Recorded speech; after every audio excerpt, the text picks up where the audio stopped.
በወቅታዊ የጤና አገልግሎት ዙሪያ ከጤና ሚኒስቴር የደረሰን መረጃ አለ። የመረጃውን ሙሉ ቃል እንደሚከተለው እናቀርባለን። የጤና ሚኒስቴር ለማህበረሰባችን ጥራቱን የጠበቀና ፍትሃዊ የጤና አገልግሎትን ተደራሽ ለማድረግ የጤና ፖሊሲና ስትራቴጂ በመቅረጽ የህብረተሰቡን ባለቤትነት ባረጋገጠ መልኩ ስራዎችን በትኩረት እያከናወነ መሆኑ የአደባባይ ሀቅ ነው።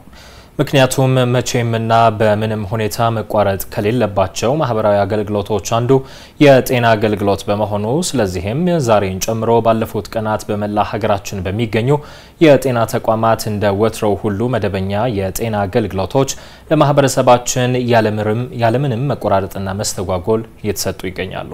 ይህንን የተረዳው የጤና ባለሙያ በማህበራዊ ሚዲያ በሚሰራጩ የተሳሳቱ መረጃዎች ጫና ሳይገፋ የገባውን የሙያ ቃል ኪዳንና መሐላ ጠብቆ ማህበረሰቡን እያገለገለ በመሆኑ ምስጋና ይገባዋል።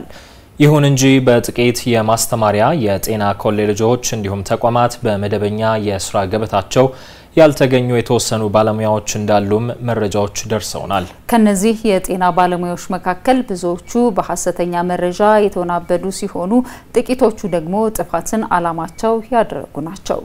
ድርጊቱ የራስን ቤተሰብ፣ ዘመድ፣ ወገንና መላውን ማህበረሰብ ከመጉዳት ባለፈ ከሙያ ስነ ምግባር ከሰብአዊነት አኳያ ተቀባይነት የሌለው ተግባር ነው። ከህግ አኳያም የጤና ሙያ የስራ ማቆም አድማ ከማይደረጉባቸው የስራ ዘርፎች መካከል አንዱ መሆኑ በግልጽ ተደንግጓል። የጤና ባለሙያዎች ጥያቄ እንኳን ቢኖራቸው በስራ ገበታቸው ተገኝተው መደበኛ ስራቸውን እያከናወኑ ጉዳያቸውን ለሚመለከተው አካል ማቅረብ ይጠበቅባቸዋል። በመሆኑም እነዚህ የጤና ባለሙያዎች ወደ ስራ ገበታቸው ተመልሰው ማህበረሰባቸውን እንዲያገለግሉ በየተቋማቸው ጥሪ ተደርጓል። መንግስት የጤና ባለሙያውን ዘላቂ ተጠቃሚነት ባረጋገጠ መልኩ በጥናት ላይ የተመሰረተ መፍትሄ ለመስጠት ቀደም ብሎ የጤና አገልግሎት አስተዳደርና ቁጥጥር አዋጅ 1362 ህዝባር 2017 አጽድቆ ደንብና መመሪያዎችን በማውጣት ትኩረት ሰጥቶ እየሰራ ይገኛል። በጎ ህሊና ያላቸው የጤና ባለሙያዎች ይህንን በመገንዘብ ስራቸውን በአግባቡ እንዲያከናውኑ የሚኒስቴር መስሪያ ቤታችን በዚሁ አጋጣሚ ጥሪ ያቀርባል።